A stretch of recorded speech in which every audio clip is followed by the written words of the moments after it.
지금 예레미야 선지자는 이 엄청난 가뭄에 대한 이 예언의 말씀 앞에서 간절하게 하나님 앞에 또 기도하지만 하나님께서는 계속해서 이 백성들을 향하여서 심판하시겠다라는 그 하나님의 그 말씀 앞에 예레미야 선지자는 낙심하게 됩니다.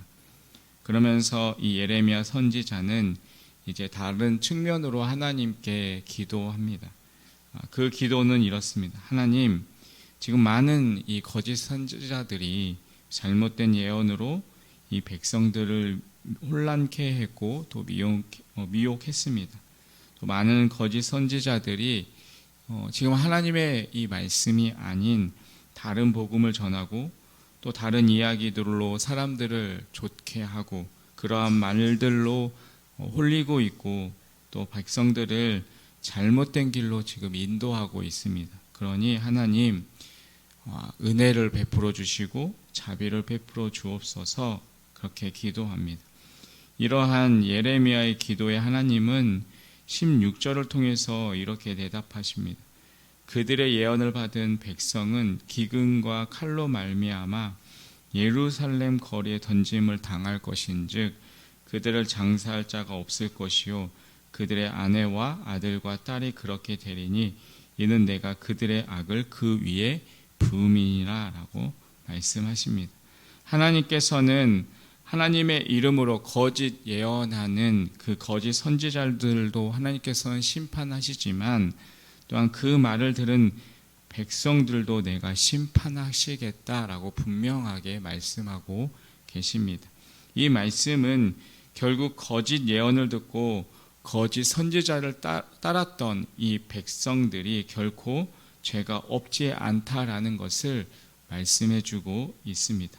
다시 말하면 거짓 선지자들이 말한 것이 잘못되었지만 또한 그들의 말에 미혹되어서 또한 그들을 따랐던 그 백성들도 죄가 없다 하지 않겠다라는 하나님의 말씀입니다. 왜냐하면 어떻게 보면 거짓 선지자들도 나쁘지만 그들의 달콤한 말을 따랐던 이 백성들의 어리석음도 결코 하나님 앞에서 용서받고 변명거리가 될 수 없다는 것을 말씀하고 있습니다. 왜냐하면 어떻게 보면 거짓 선지자도 나쁘지만 그들의 달콤한 말을 따랐던 이 백성들의 그 말 역시도 변명거리가 될 수 없는 것은 이 예레미야 선지자가 계속해서 하나님의 말씀을 전했기 때문입니다. 그렇게 하나님께서는 예레미야 선지자를 통하여서 너희들이 지금 잘못된 길을 가 있는 그러한 상황 속에서 끊임없이 너희는 돌아오라라고 말씀했지만 사람들은 그 예레미야 선지자의 그 아픈 말보다는 자기들이 듣기 좋아하는 그러한 선지자들의 말들을 취했기 때문입니다.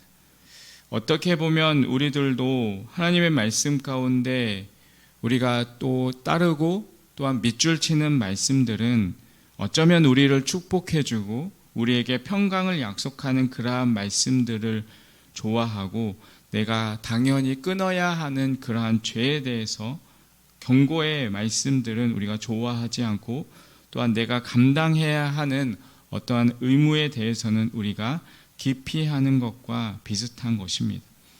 우리는 우리의 죄를 지적하는 어떤 목사님의 설교보다는 오히려 번영을 약속하고 또한 축복을 약속하는 그러한 좋은 말만 해주는 그런 목사님의 설교를 우리가 선호하는 것과 같은 모습인 것입니다. 그러나 하나님께서는 오늘 본문에서 거짓 선지자들도 내가 심판하지만 그들의 말을 듣고 따라간 백성들도 하나님께서는 심판하시겠다라고 말씀하십니다. 그래서 우리는 다시 한번 우리의 마음에 경각심을 가질 필요가 있습니다.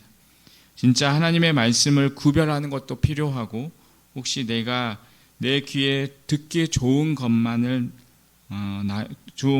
또 나에게 축복해 주는 것만 따라가려고 하고 정작 나에게 회개를 촉구하고 또 나의 죄에 잘못된 것들을 지적하는 말씀들은 내가 피하고 있지는 않는가 우리는 다시 한번 돌아볼 필요가 있습니다.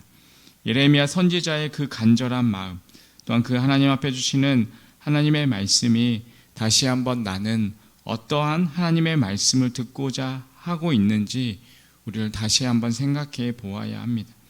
결국 책임은 나에게 있고 결정과 선택도 내가 하는 것입니다. 다시 한번 하나님의 말씀 앞에 바로 설 수 있는 우리가 되어지고 또 하나님의 말씀을 잘 구별해서 들을 수 있는 영적인 은혜의 통찰력이 우리 가운데 있기를 바라겠습니다. 예레미야는 지금 하나님께 백성들이 거짓 선지자의 말을 들어서 이렇게 된 것이니 하나님 용서해 달라고 그렇게 요청하고 있지만 하나님의 대답은 아니다. 그 거짓 선지자의 말을 듣고 따라간 그 백성들도 죄가 있다. 그들도 심판을 받아야 한다라고 말씀하게 하고 있습니다. 하나님께서 이러한 엄중한 심판을 말씀하시지만 예레미야는 끝까지 포기하지 않고 다시 하나님께 은혜를 구합니다. 예레미야 선지자는 21절을 통해서 이렇게 다시 간청합니다. 주의 이름을 위하여 우리를 미워하지 마옵소서. 주의 영광의 보좌를 욕되게 마옵소서.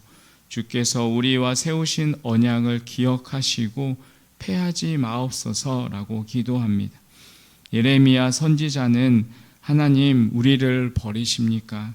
하나님 우리를 싫어하십니까? 하나님 우리를 다시 한번 돌아봐 주시옵시고 하나님이 우리를 미워하지 마옵시고 우리의 주의 보좌를 하나님 욕되게 하지 마옵시고 하나님께서 우리에게 세우신 그 언약을 다시 한번 기억하시고 우리를 버리지 마옵소서라고 하나님께 다시 한번 간청합니다. 그렇게 예레미야 선지자는 하나님께 이 백성들을 향하여서 간청하고 또 간청합니다. 우리는 끝까지 포기하지 않는 이 예레미야의 모습에서 우리를 끝까지 포기하지 않으시는 예수님의 모습을 생각하게 됩니다. 우리는 참 악해서 하나님께 회개하고 또한 하나님이 용서해 주시면 다시 죄를 짓지 말아야 하는데 우리는 계속해서 또 반복해서 죄를 짓습니다. 습관적으로 죄를 짓다가 결국에는 무감각해져 버린 모습으로 살아가게 됩니다. 그런데도 예수님은 예레미야 선지자처럼 우리를 위해서 중보하시고 또 기도하시고 우리가 돌아오기를 기다리고 계십니다. 우리를 포기하지 않으시는 이 예수님의 모습, 우리는 하나님의 모습을 우리는 보게 됩니다. 하나님은 여러 선지자를 계속해서 보내시면서 그 하나님의 백성이 다시 하나님 앞에 돌아오기를 기다리시지만 결국에는 그들이 돌아오지 않자 나중에는 하나님께서 아들까지 보내셔서 결국 십자가에 죽게 하심으로 구원의 길을 열어놓으신 것처럼 하나님과 예수님은 우리를 절대 포기하지 않으십니다. 그래서 우리는 다시 하나님께 나아가야 합니다. 하나님께 다시 바로 서고 다시 참회하고 회개하고 그리고 하나님의 은혜와 자비를 구해야 합니다. 우리를 위해서 포기하지 않으시는 그 예수님을 우리는 만나야 됩니다.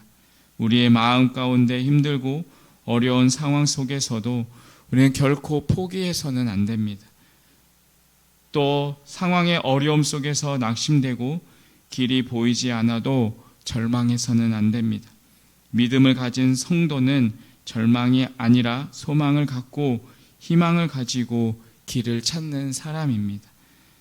앞이 닫혔으면 뒷문이 열려지는 것입니다. 또한 옆문이 열려지는 것입니다. 하나님께서는 우리에게 은혜를 주시고 사랑하시고 포기하지 않으십니다. 그렇기 때문에 우리가 가진 이 어려운 상황 속에서도 포기하지 않는 이 예레미야의 기도처럼 하나님 앞에 다시 한번 포기하지 않고 더 예수님을 붙잡고 믿음으로 승리할 수 있는 우리의 삶이 되시기를 바라겠습니다. 오늘의 우리의 말씀을 다시 한번 우리가 붙잡고 우리의 모습을 다시 한번 돌아보며 온전히 그 하나님 앞에 우리의 삶을 붙잡고 나아감을 통하여서 끝까지 우리를 포기하지 않으시고 우리를 기다리시는 그 하나님의 손길을 붙잡고 믿음으로 승리하며 일어설 수 있는 그러한 우리의 삶이 되시기를 간절히 주님의 이름으로 축원드리겠습니다. 기도하겠습니다. 하나님 아버지, 우리의 어리석음을 용서하여 주시고 듣기 좋은 말만 따라가는 우리의 무지함과 바보스러움을 용서해 주옵소서. 주님, 우리를 끝까지 포기하지 않으시는 그 주님을 바라보며 그 주님의 손을 붙잡고 오늘도 믿음으로 승리하는 하루의 삶이 되게 하여 주시옵소서. 예수님의 이름으로 기도합니다. 아멘.